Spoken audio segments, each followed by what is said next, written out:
Hello everyone, আমার YouTube চ্যানেলে তোমাদের সবাইকে স্বাগত জানাই। আশা করি তোমরা সবাই সুস্থ আছো, ভালো আছো। আজকে তোমাদের সাথে আলোচনা করতে চলেছি রবীন্দ্রনাথ ঠাকুরের লেখা ডাকঘর নাটকটি। ডাকঘর নাটকটি যেমন 3টে দৃশ্যে আছে সেরকমই তোমাদের সাথে আমি আলোচনা করব, কিন্তু তার আগে আমি একটুখানি তোমাদেরকে কিছু কথা বলবো যেটা এই ডাকঘর নাটকটি বুঝতে তোমাদের আরও সুবিধা হয়। তো আমরা জানি যে এই নাটকের কেন্দ্রীয় চরিত্র হচ্ছে অমল। অমল একজন অসুস্থ বালক, কবিরাজের পরামর্শে যার জীবন 4 দেওয়ালের গণ্ডিতে আবদ্ধ, কিন্তু সে মুক্ত প্রকৃতির পরশ পেতে চায়। সীমাবদ্ধ জীবনের গণ্ডি পেরিয়ে স্বাধীনভাবে বাইরে ঘুরে বেড়ানোর আকাঙ্ক্ষায় সে ব্যাকুল, কিন্তু শারীরিক দুর্বলতা তাকে সেই সুযোগ থেকে বঞ্চিত করে। এই সময় গ্রামের নতুন নির্মিত ডাকঘর অমলের মনে একটা নবজীবনের স্বপ্ন জাগায়। তার বিশ্বাস সেখান থেকে রাজার নামে তার কাছে চিঠি আসবে, ফলে ডাকঘরটি অমলের কাছে হয়ে ওঠে আশা, সম্ভাবনা, মুক্তির প্রতীক। নাটকের এই ডাকঘরই নির্দেশ করে বাইরের যে বিশাল জগৎ তার সঙ্গে যোগাযোগের আকাঙ্ক্ষা, আর কি নির্দেশ করে জীবন মৃত্যুর যে একটা প্রতীকী রূপ, আর নির্দেশ করে হচ্ছে চরম যে মুক্তি তার তীব্র বাসনা। তাহলে আমরা কিন্তু বুঝতে পারছি যে এই যে ডাকঘর নামটা কিন্তু একটা বিশাল রকম তাৎপর্য বহন করছে। তো আমি এটা তোমাদের সুবিধার জন্য একটুখানি বলে দিলাম। ডাকঘরের দেখো প্রথম দৃশ্যে আমরা কি দেখি, যে নিঃসন্তান মাধব দত্ত সন্তান স্নেহে অমলকে নিজের করে নিয়েছে। নাথ অমল ছিল তার স্ত্রীর গ্রাম সম্পর্কিত ভাইপো। অমল কিন্তু একজন অসুস্থ বালক ছিল, কবিরাজের পরামর্শে যার জীবন 4 দেয়ালের গণ্ডিতে আবদ্ধ ছিল। বন্দি অমল ঘরের জানলা দিয়ে বাইরের জগৎ দেখতে চাইতো, সে বাইরের প্রকৃতির স্পর্শ চাইতো, সে স্বপ্ন দেখত, মুক্তির স্বপ্ন দেখত, কিন্তু স্বাধীনভাবে ঘুরে বেড়ানো তার পক্ষে সম্ভব ছিল না, কারণ আমরা প্রথমেই বলেছি অমল অসুস্থ ছিল। বন্দি অমল সে কিন্তু বন্দি থাকতে চায় না, সে মুক্ত হতে চায়, কাঠবিড়ালির মতো মুক্ত হতে চায়, সে দূর পাহাড়ের মতো বাঁধন হারা হতে চায়, কিন্তু বাস্তবিক সেটা তার পক্ষে সম্ভব হয় না। যাই হোক, মা বাবাহীন অমলকে মাধব এবং তার স্ত্রী পোষ্যপুত্র হিসেবে যখন থেকে গ্রহণ করেছে, তখন থেকে মাধব দত্তের জীবন উদ্দেশ্যমূলক হয়েছে। কেননা আমরা একটা জায়গায় বলতে শুনেছি, তিনি বলেন যে আগে তিনি টাকা উপার্জন করতেন নেশার ঘোরে, কিন্তু এখন অমল সব কিছু পাবে জেনে উপার্জনে তার আনন্দ হয়। প্রথম দৃশ্যেই আমরা দেখি ঠাকুরদা চলে যাওয়ার পর কিন্তু অমলের প্রবেশ ঘটে। পিসিমা যেখানে জাতা দিয়ে কি করছিলেন, ডাল ভাঙেন, আর কাঠবিড়ালি 2 হাতে লেজের উপরে ভর দিয়ে খুদ খাচ্ছিল, সেখানেও যাওয়ার ইচ্ছা প্রকাশ করে, কিন্তু মাধব দত্ত যেহেতু কবিরাজ বারণ করেছিল, সেই জন্য মাধব দত্ত কিন্তু নিষেধ করেন। যারা পণ্ডিত হয়েছেন তারা ঘরে বসে পুঁথি পড়েই তা হয়েছেন, এবং অমলও এভাবে পণ্ডিত হতে পারে বলে মাধব দত্ত সেটা তিনি মন্তব্য করেন, কিন্তু অমল তো সেটা চায় না। সে জানলার কাছে বসে দেখা পাহাড়টাকে টপকে যেতে চায়, সে মুক্ত এই যে পৃথিবী, এই যে প্রকৃতি, তার সাথে একাকার হয়ে যেতে চায়।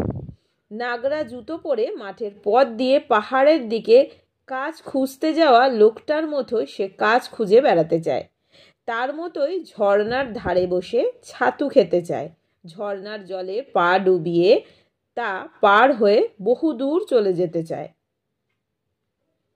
দ্বিতীয় দৃশ্যে আমরা কি দেখছি, যে দইওয়ালার ডাক শুনে অমল তাকে ডাকে এবং দইওয়ালার সঙ্গে যেতে না পারার জন্য তার মন খারাপের কথা কিন্তু সে বলে। দইওয়ালা কোথা থেকে আসছে সেই খবর নেয় সে, সেই 5 মুড়া গ্রাম, শ্যামলী নদী কোনোদিনও কাছে না পেলেও অমলও যেন দেখেছে বলে মনে হয়, তার ভাবনার সঙ্গে দইওয়ালার গ্রাম বাস্তবে মিলে যায়। অমল দইওয়ালার মতো দূরের গ্রামে দই বিক্রি করতে চায়, তাই দইওয়ালার ডাকের সুরও সে শিখতে চায়। অমলের সঙ্গে কথা বলায় দইওয়ালা বিরক্ত হয় না। আর আমরা কি দেখি যে অমলের সঙ্গে দইওয়ালার বন্ধুত্ব জমে ওঠে। দইওয়ালা কিন্তু কি করে, অমলকে বিনা পয়সায় দই খেতে দেয়। এরপর অমলের সঙ্গে কথা হয় রাস্তায় টহল দিতে থাকা প্রহরীর। যখন তাকে ডাকে, প্রহরী অমলকে রাজার কাছে ধরে নিয়ে যাওয়ার ভয় দেখায়। প্রহরী তাকে ধরে নিয়ে গেলে বন্দি দশা কাটবে, এটা ভেবে কিন্তু অমল কি হয়, অমল কিন্তু এক্সাইটেড হয়ে পড়ে। প্রহরী অমলকে জানায় তাদের বাড়ির সামনেই রাজার ডাকঘর বসেছে, সেখান থেকে রাজা নিশ্চয়ই অমলের কাছে চিঠি পাঠাবেন। প্রহরীর মুখে এসব কথা শুনে অমল পিয়ন হতে ইচ্ছে। প্রহরী চলে গেলে সেখানে ছাতা মাথায় মোড়ল এসে হাজির হন। অমল মোড়লকে জানায় যে রাজামশাই তার কাছে চিঠি পাঠাবেন। প্রথমত তাকে ডাকার জন্য মোড়ল মশাই কি হয়, রেগে যান। দ্বিতীয়ত অমলের কথা শুনে মোড়ল মশাই ব্যঙ্গ করেন এবং তার যে স্পর্ধা সেটা কমানোর জন্য রাজাকে নালিশ করার কথা জানায়। মোড়ল বিদায় নিলে সেখানে হাজির হয় কে? সেখানে হাজির হয় সুধা। সুধা হচ্ছে একটা মালির মেয়ে। তার ফুল তোলার তাড়া রয়েছে। সে অমলকে কথা দেয় ফেরার পথে অমলের সঙ্গে গল্প করবে আর তার জন্য ফুল নিয়ে আসবে। সুধা বিদায় নেওয়ার পর সেখানে একদল ছেলের আগমন ঘটে। অমল তার যে সমস্ত খেলনা ছিল সেগুলো তাদেরকে দিয়ে দেয় এবং তার সামনে দাঁড়িয়ে ছেলেদের একটু খেলা করতে বলে।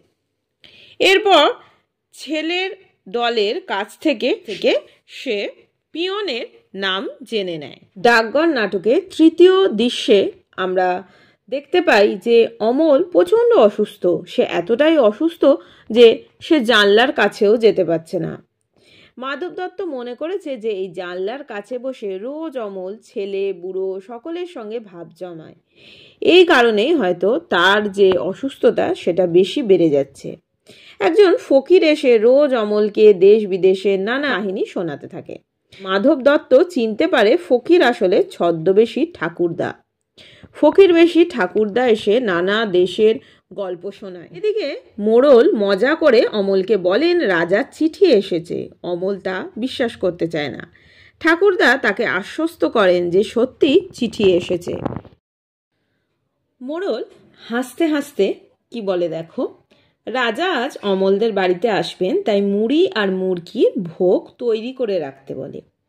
অমল খুব আনন্দ পায়, এতটাই আনন্দ পায় যে সে মোড়লের পায়ের ধুলো নিতে চায়। ঠিক তখনই বাইরের দ্বারে আঘাত হয়। মাধব দত্ত ভয় পেয়ে বাইরের দিকে তাকায়। রাজদূত এসে জানায় মহারাজ আজ 2 প্রহর রাতে আসবেন এবং তার সঙ্গে রাজকবিরাজও থাকবেন। অমল সেই কথাটা শুনে খুব আনন্দ পায় এবং রাজাকে দেখে ধ্রুব তারা চেনার কথা বলে। রাজকবিরাজ প্রবেশ করে অমলকে জিজ্ঞাসা করেন সে কেমন আছে। অমল জানায় সে সুস্থ। মোড়লকে ঘর থেকে সরাতে চাইলে অমল বলেন তিনি তার বন্ধু। মাধব দত্ত অমলকে রাজার কাছে কিছু চাইতে বলেন।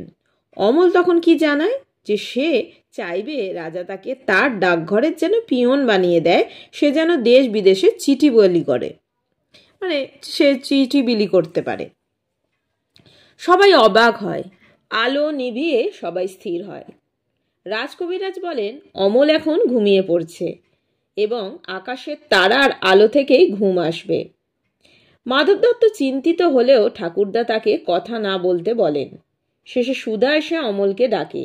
রাজকবিরাজ বলেন অমল ঘুমিয়ে পড়েছে, কিন্তু জেগে উঠলে তাকে জানানো হবে যে সুধা তোমাকে ভোলেনি। সুধার প্রেমের স্মৃতিতে অমর যেন চিরকাল অমর থাকবে।